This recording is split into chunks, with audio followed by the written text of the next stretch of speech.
the name Teardrop.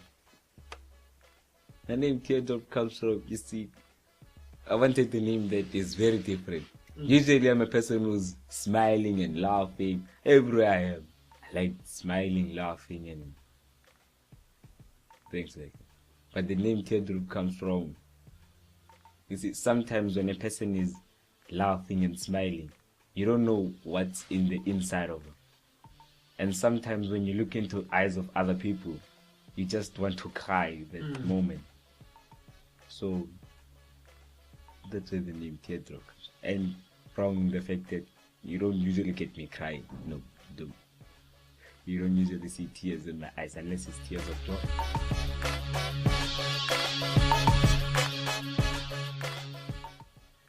My favorite type of music is South African house music. I like that music is, it has that South African spirit in it. Yeah. My favorite artist, he's actually a producer. They call him DJ Black Coffee. He's disabled on one hand, but he likes what he does, and he's very good at it. He's like one of the best I know. Things that I don't like in life. So in life, whatever you do, just regardless of what you do and how you do it, even if it's if always when you do something good, it's either for people or anybody else, there's always someone that comes and says something negative about what you say. Someone that sees it as something bad, or says that you're trying to show off.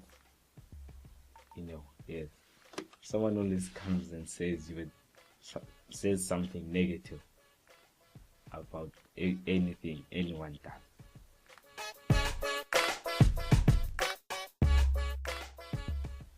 Okay, the fact that we're a Christian rap crew is a part of it, but the bigger picture of it is that what we do as MURSH Gang, we just don't do it for the fame or the money or anything like that. We just do it because we want to.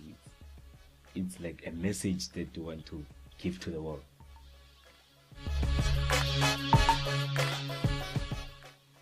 Depending on where you're from, we could start first with the climate. Usually it's hot in South Africa, so prepare. If you would live in South Africa, it's a very hot place. Yes, prepare for that first. And in culture, the culture in South Africa, there are many cultures in South Africa, and some of them of which many people don't understand. For instance, for many black cultures, when a woman is getting married, there's something they pay called lobola. A reason they do that is, many believe that is for a man to appreciate the way the parents of that girl groomed her. But many people see it as if the man is buying the woman. So it all depends on how you see it.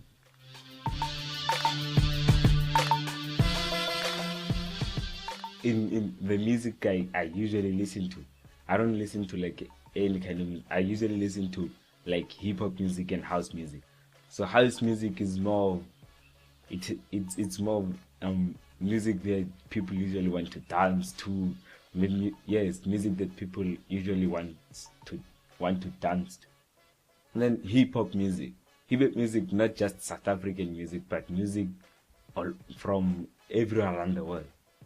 Hip-hop music is, most of the people that produce hip-hop music, their lyrics, if you, depending on how you say, they talk more about sex, which is totally out of line. And most teenagers like listening to that kind of music. So it might probably be one of the reasons of teenage pregnancy.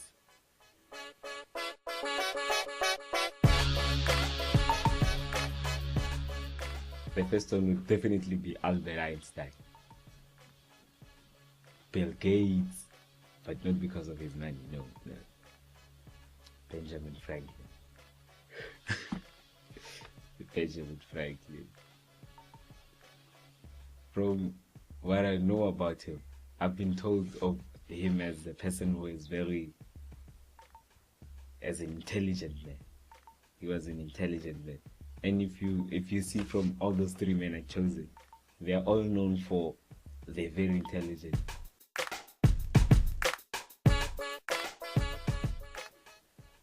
The growth I've seen in MURSH Gang is the people who were not supposed to be in MURSH Gang aren't there anymore.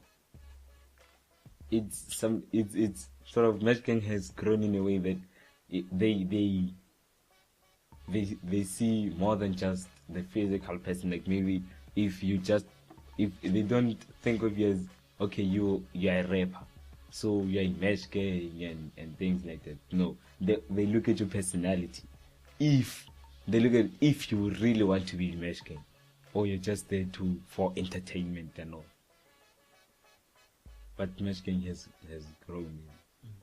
Being in MURSH Gang is sort of expressing yourself through the things that you experience and that you know that they normally happen to people, but people tend to ignore them. But I think being in MURSH Gang is you make people realize that even those small things, they really make a difference in the choices we make every day. My peers see dating as they see dating as something that is sort of a sexual relationship. They find it more, I don't know if it's because of nature or whether it's the way they see it, but they see it as something that is very sexual. It doesn't necessarily mean they want to start having sex, but in most cases, it leads to that. In what way? Maybe they always want to find themselves just the two of them in like maybe a home or somewhere, which is usually one of the reasons. Yes, not that they're saying that we want to start having sex. No, I think it's more lust. Yes, I think it's too strict. Christian parents, their rules on dating is too strict. So it leads to a point where their children can't talk to them anything about how they feel, or what can I say? If like for most parents, when a child at my age goes to them and talks to them about like maybe they are having a relationship with someone, the parents usually think of it as my son or my daughter has started doing things like they see it as adult, what things that only adults should do. Most Christian parents see it as things that only adults should do. But sometimes dating doesn't necessarily mean kissing and hugging and all that. Dating is not I don't see dating as something very like sexual. I see dating as something more than just that. I see it as something that you can give. Love. I can say that, like love. I see it as love between two people.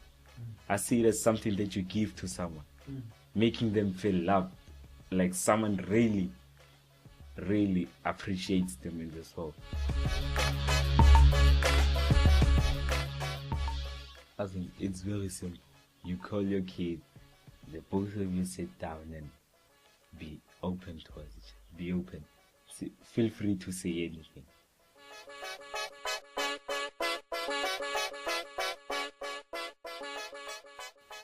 What I've realized that how people think of having a relationship with Jesus Christ is very different from actually having a relationship with Jesus Christ. I've seen that he speaks to us every day, and that if we listen, we really will hear his voice. Although sometimes it's very hard to do what he wants us to do, and we will make mistakes, but he does speak to us every day, and it's very different from the way we think it's supposed to be.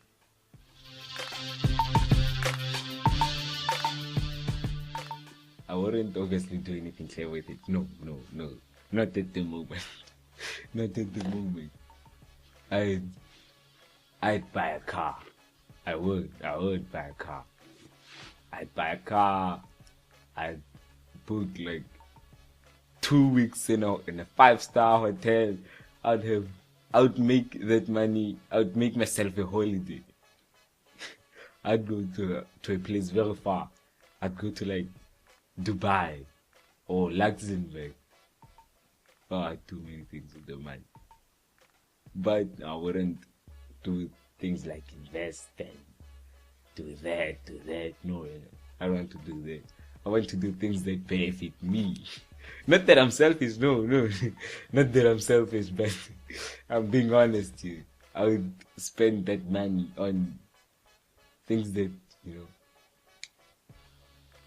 that would belong to me. No, I wouldn't give it away to charity. Not at the moment.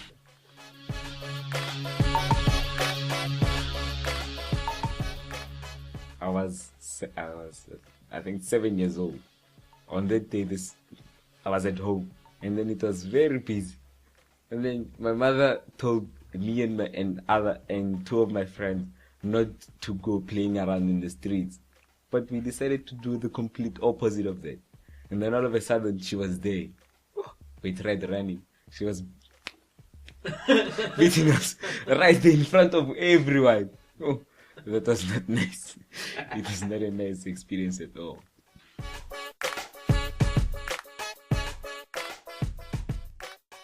Doing what God wants is not necessarily what people want you to do, and will very oftenly hurt people's feelings just because they don't want to do things differently. Be assertive. Stand for what you believe in.